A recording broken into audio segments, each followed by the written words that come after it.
The post-E3 coverage continues here on Digital Foundry, and today we're looking at Fire Emblem Warriors. This time, Omega Force and Team Ninja combine with Intelligent Systems to bring you a new take on the franchise, and I spent a solid 15 minutes with an early version of the game at E3 this year. In a way, this is essentially a Fire Emblem-themed sequel to Hyrule Warriors, and that's not really a bad thing, as Fire Emblem has always felt like a good fit in the Musou sphere. Unfortunately, Omega Force, the game's primary developer, doesn't really have the best track record when it comes to engine technology, likely due to the brutal release schedule the developer has undertaken with its various projects. There are a lot of Warriors games out there. Now, Fire Emblem Warriors was revealed all the way back in January and teased with this beautiful footage. It looks great in motion, but seemed a little unlikely based on the fluidity of the animation and high-quality post-processing. As suspected, the footage, while derived from the in-game visuals, is noticeably enhanced, and the game itself doesn't quite stack up.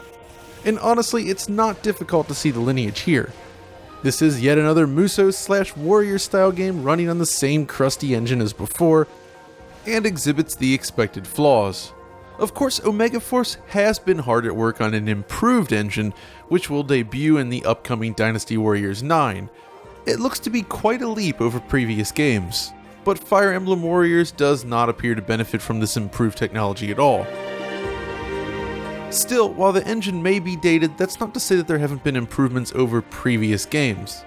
If we look at this as a follow-up to Hyrule Warriors on Wii U, then strides have certainly been made.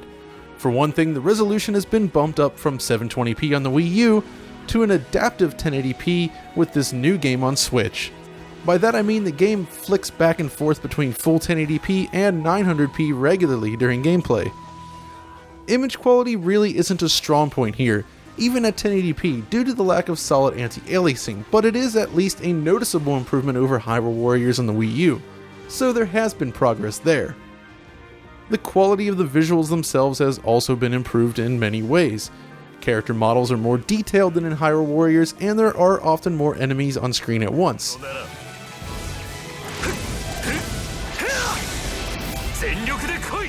The environments too see improvements in terms of general detail. Compared to Hyrule Warriors, Fire Emblem does change the visual style somewhat, with noticeable black lines around each character, which looks nice enough, but these black lines also help contribute to noticeable aliasing problems. While the game isn't unattractive per se, it has a rather stiff appearance in motion. It's kind of an issue that has plagued Omega Force's games for years now. For one thing, the camera snapping and rotation is incredibly jerky. The way it tracks your character around the battlefield never really feels very good and gives the impression that the game is less fluid than it should be. There is little to no animation blending happening here either. Individual animations look excellent, with cloth flowing naturally behind characters as they swing their swords around, but the transitions between the different animations are not very smooth. Now, this isn't a specific complaint aimed at Fire Emblem Warriors, rather a problem that has continued to plague Omega Force games since the beginning. Then there is the way the large crowds are handled. This is a game about combat with huge numbers of troops, and the way that the enemies pop in and out of the scene using a dithered effect doesn't look especially attractive. And beyond that, as you defeat hordes of enemies, new enemies often warp in directly in front of you, which just looks kinda shoddy in practice.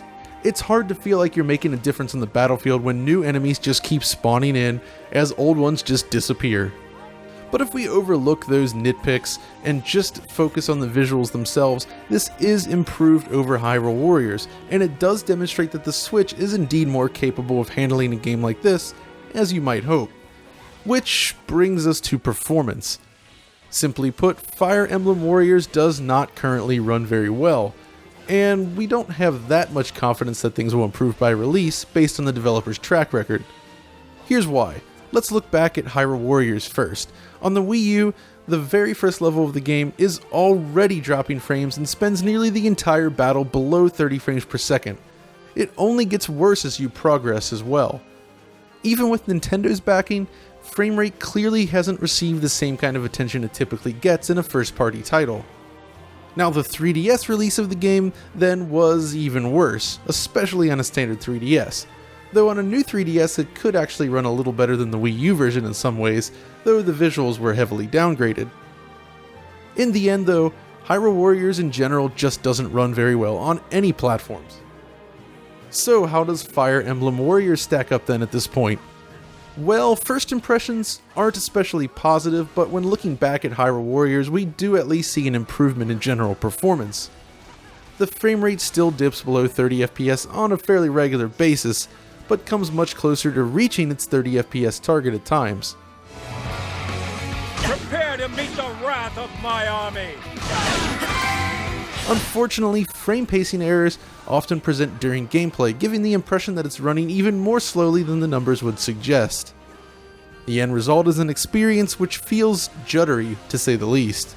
After coming off Super Mario Odyssey with its buttery smooth frame rate, Fire Emblem Warriors just feels kinda jerky in comparison. All set! I've received a report. So when it comes to actual slowdown then, the main culprit here seems to be the various attack effects used during gameplay. Every time you start swinging your sword at enemies, the frame rate drops below its target. This means that normal combat is rarely consistent. Pull out a special attack though, and it drops even further. These occasional character introduction cutscenes also tend to run rather slowly, with an average frame rate below 25 frames per second, though at least the resolution appears to lock at 1080p here. Between the bad frame pacing, inconsistent performance, the lack of transitional animation, and the popping in and out of enemies, the game just isn't temporally stable at all. Looking back though, Omega Force has kind of a strange history with frame rate. If you go all the way back to the PlayStation 2, all of its games targeted 60 frames per second. The fog was thick and the visuals simple, but you had a lot of enemies on screen at a generally high frame rate.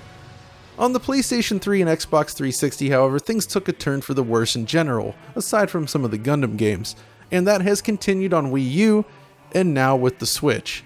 We looked at Dragon Quest Heroes 2 on the Switch earlier in the year, for instance, and that was a lot worse than Fire Emblem even.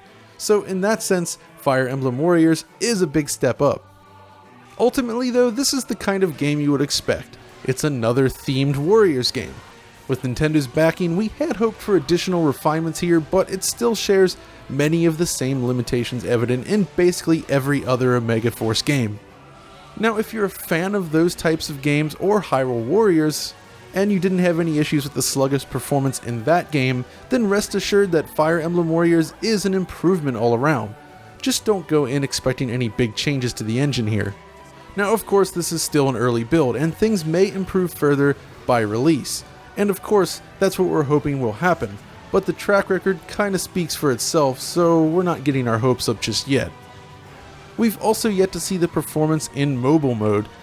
While Dragon Quest Heroes 2 was certainly sluggish enough when docked, the frame rate in handheld mode was downright abysmal. We can only hope that with Nintendo publishing the game, performance will be improved over that one. As always though, keep in mind that this is just a preview of sorts, so when the final game hits, we'll certainly be there to take a second, much closer look at it. I guess the remaining question here is how this will differ from the other Musou/Warrior games out there. Hyrule Warriors had its own unique spin on the franchise, even though it was ultimately rather similar, while games like Dragon Quest Heroes also did something rather different with more of an RPG-like flow to it. We'll be curious to see if any of the actual Fire Emblem strategy related stuff ends up in the game, or if this is really just another Warriors title. But that's about all we have for now. If you enjoyed this video, as always, be sure to like, subscribe, and follow us on Twitter. And until next time, this is John signing off.